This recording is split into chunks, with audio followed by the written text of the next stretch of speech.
School is the most important thing in your life. And while I hate school, I got a PhD. And I hate school. I hate everything about it. So somebody say, E, if you hate school so much, why you get a PhD? Because I hate school, but I love options. You can have average skill, but you can't have average will. You can't have average will. Like your will has to be phenomenal. You have to see basketball as the gateway. It's like a passport. Basketball is just your way to get in, and then once you get in, boom, then you dominate. So I'm telling you, you're not taking a test because they're giving you the test.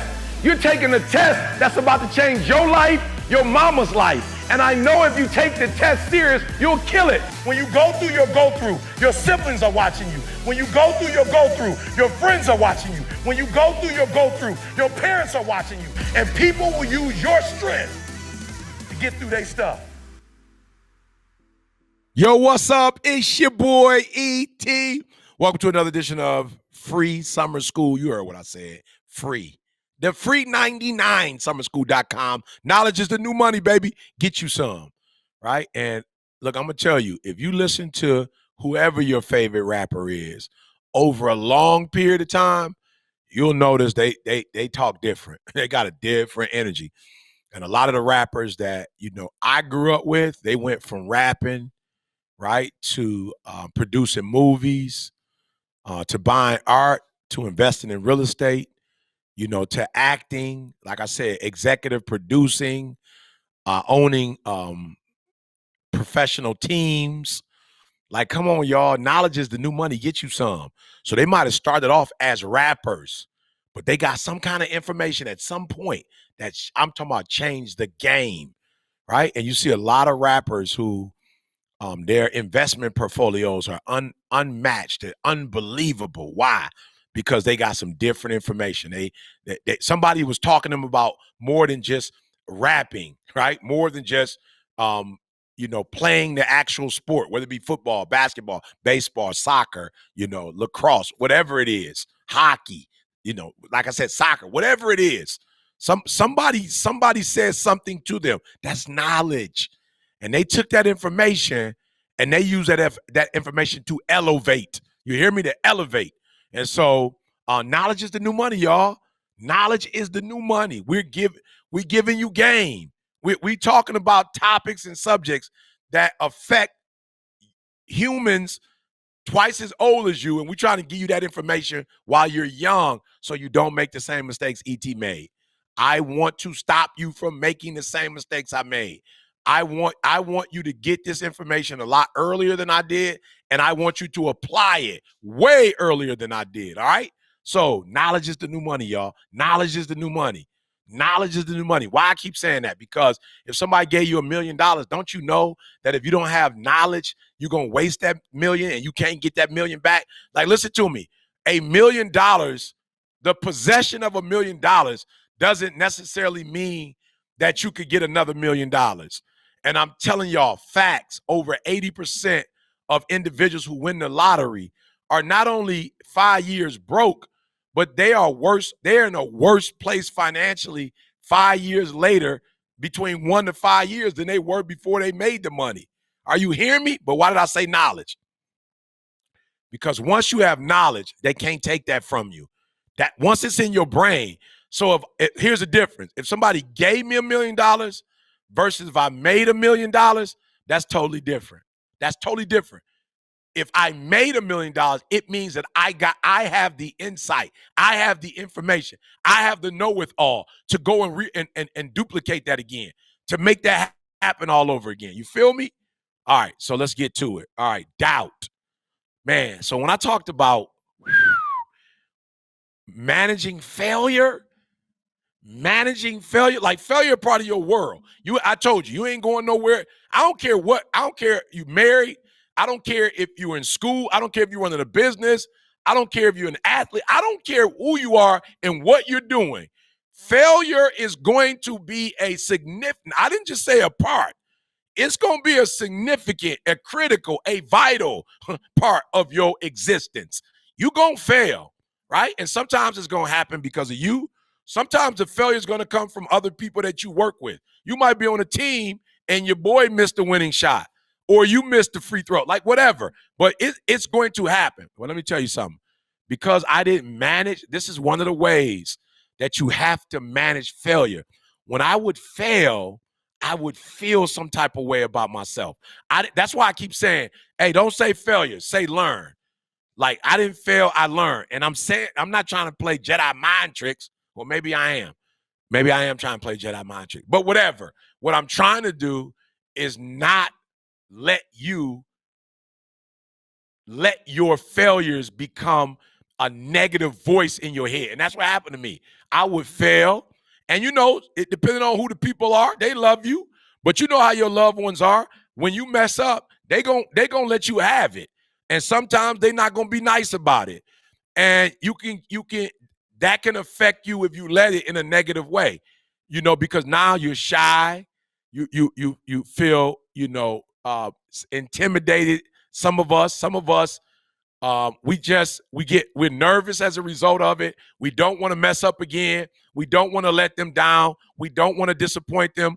Or we just don't want that negative energy that comes from making bad decisions and people let you have it. Regardless, I don't care. Do me a favor. Don't let it make you doubt yourself. All right, B, give me that. Play that music for me, B. Give me that.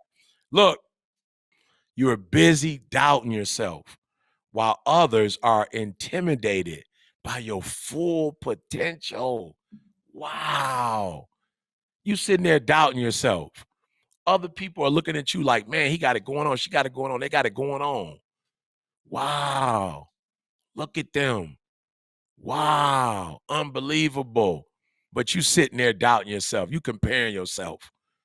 Come on, stop it. Stop it. Stop it. I need you to believe in yourself. Even in the midst of failure, in the midst of fear, do it anyway. In the midst of doubt, all of that, y'all. All of that. Believe in yourself. Hype yourself up. See how valuable you are. I want to tell y'all a quick story. So my wife, OCD, y'all. OCD.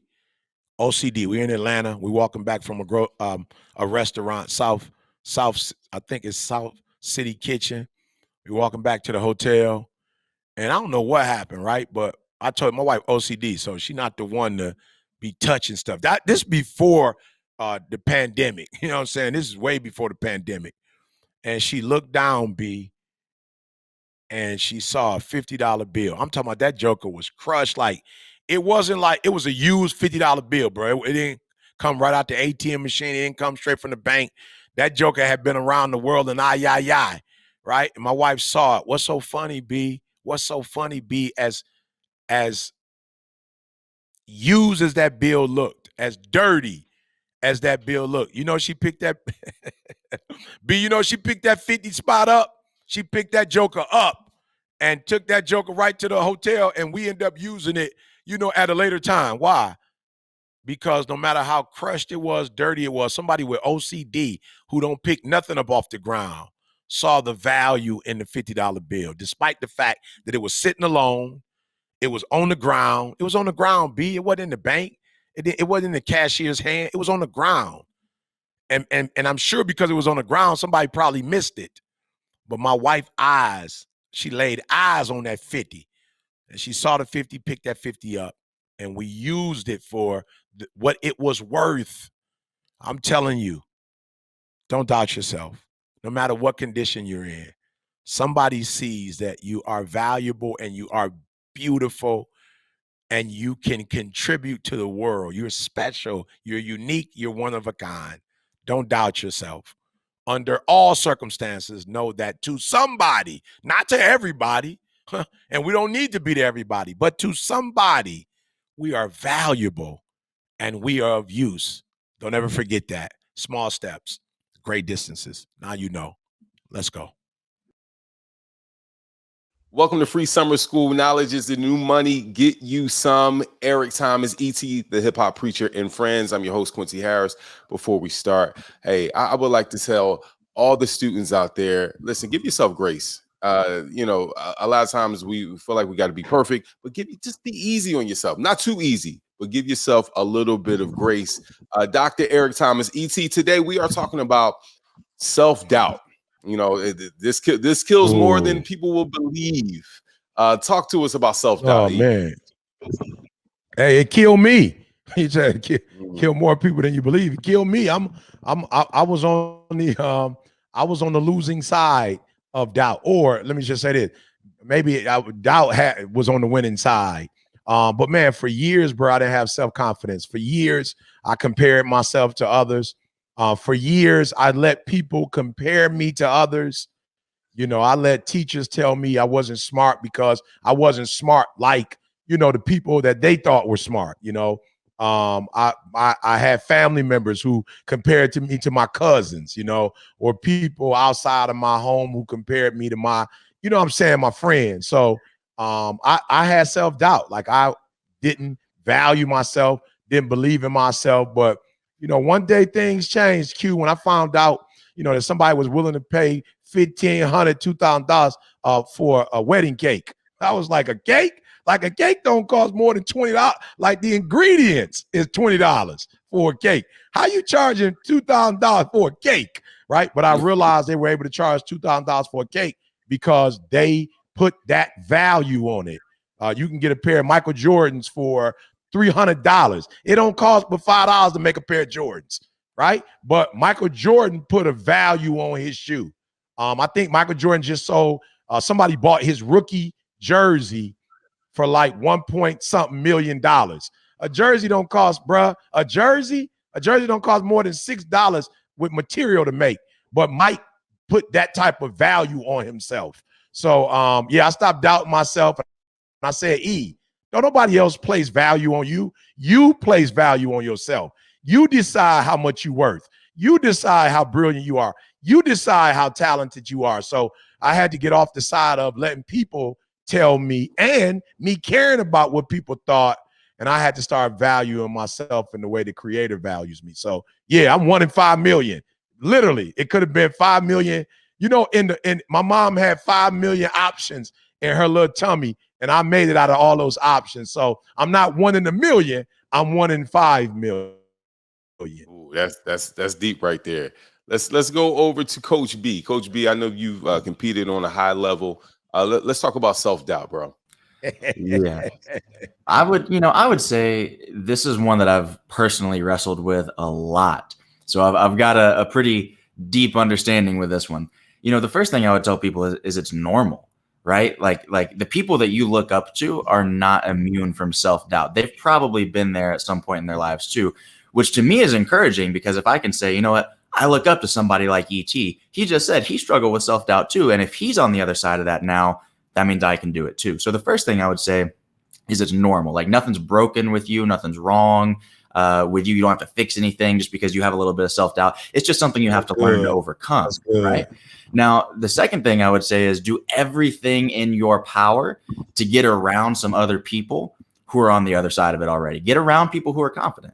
Get around people that you look up to in that regard. I was with E on the road for the first time this past weekend.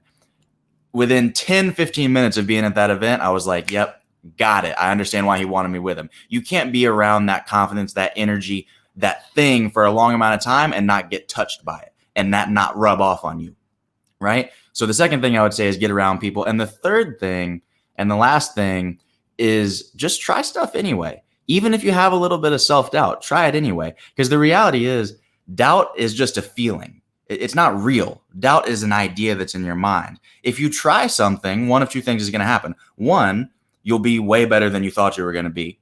And you're going to automatically get rid of some of that self-doubt. That's usually what happens, by the way. Yeah, that's good. Or number two, you get whatever result that happens, and then you know what to work on to get better. And your brain, like you're smart. You know when you work on stuff, you get better. The self-doubt starts to disappear, right? But you can't even get to that point if you don't just try it. So those are the three things I would tell you. One, it's normal. Two, get around some people that are on the other side of that self-doubt. And three, even if you have some self-doubt, try it anyway. You'll probably surprise yourself. Nice. Good looking, Coach B. Let's go to Auntie Val. Auntie Val, let's talk about self-doubt. All right, Q. Look, y'all got to help me with this. So y'all might have to unmute. What's the first 2 letters of doubt? Put them together. Wow. What's the word? Do. Do. That third letter is you. You got to do you. Even in the doubt, you got to speak to your doubt sometime. Hold on. Yeah, that's You have- good. Come in here and That's start good. preaching like That's that. good. Yeah, that's What you think good. this That's is? good. You have to speak to your doubt. And your voice, that do voice, has to be louder than that doubt voice. You have to speak to it. And it's not that you're not doubting. You just got to say, you know what? I think I can. I probably can. Oh, I can. And you have to do that. And sometimes you won't, but that's the lesson. It's still a blessing because that becomes a lesson. And I can't tell you I've never doubted. I can't tell you that. I had on a different shirt this morning and I doubted that it would work. So I went and switched. So even in my 53 years on earth, I still have doubt, but I still go to the do. Do it anyway. Like B said, do it anyway. You'll learn something and you can't stop. When I flunked out of school, I almost right there. Did y'all hear me pause? I didn't even want to say it. I flunked out of school. I flunked out, but I kept that do. I kept doing. I kept doing. I kept going.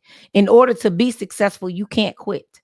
So don't let that doubt voice be louder than the do voice. Let's go, Q.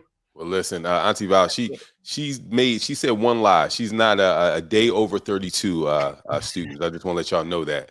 And Wait. Speaking of a day, you come on, you 50 something. She lying to y'all. I just want to let y'all know that. I just want to let y'all know that right now.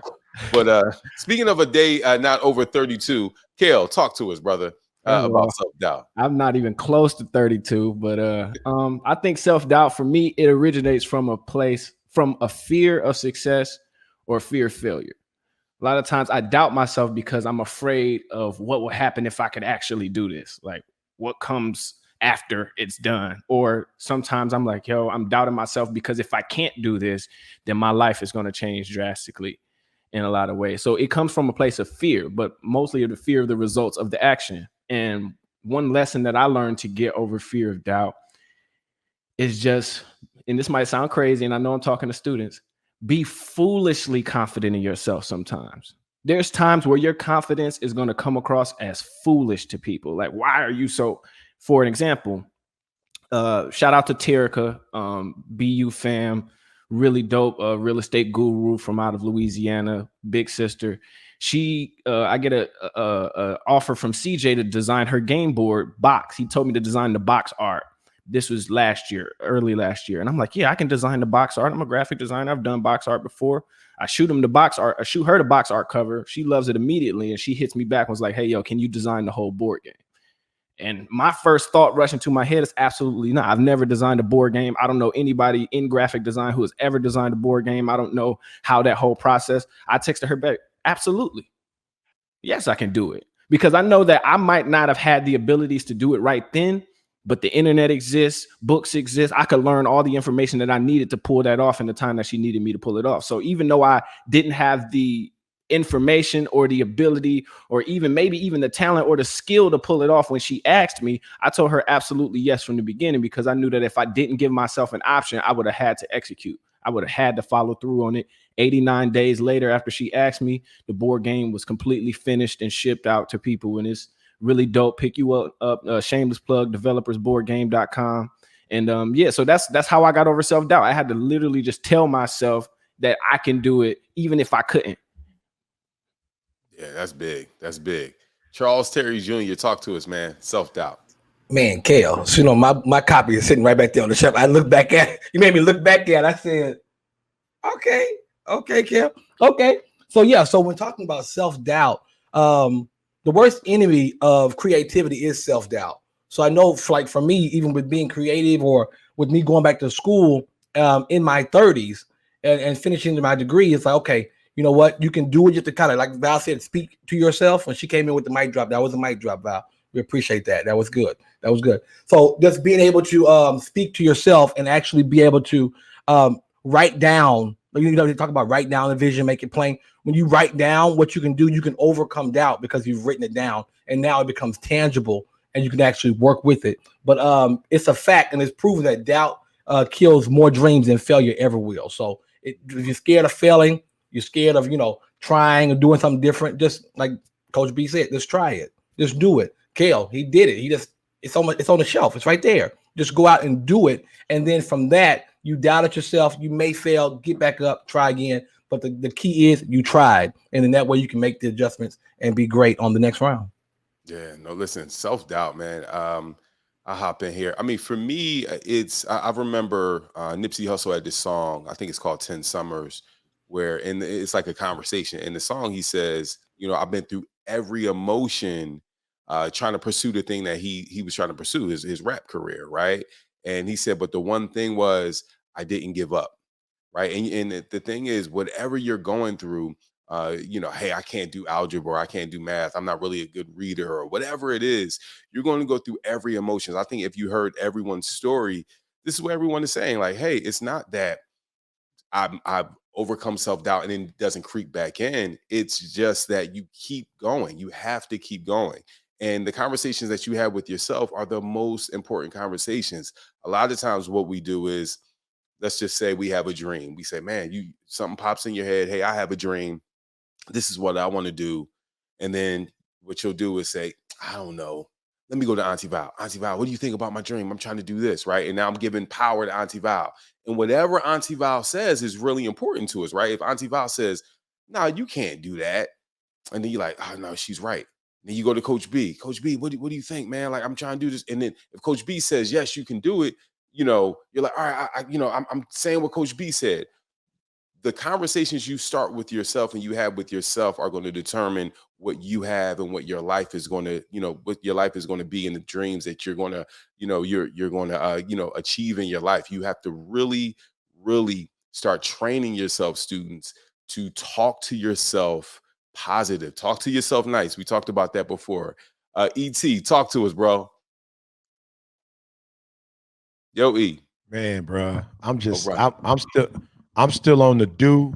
You feel me? Oh, I'm still on yeah. the do Do you? you. Come on. Yeah. So that's it. Do you? I don't have nothing else to add. Small steps, y'all. Small steps. We're not asking you to do no major surgery today. You know what I'm saying? Like major change. Small steps, y'all. Great distances. Small steps, great distance. All right. Overcome fear, overcome doubt by looking at straight in his face and going toward it. I will say this though, Q. I had to learn this as a child. You look like you scared when a dog is attacking you, that dog gonna kill you. But if you attack that dog back, that dog is gonna run. Stop being afraid of fear and attack it.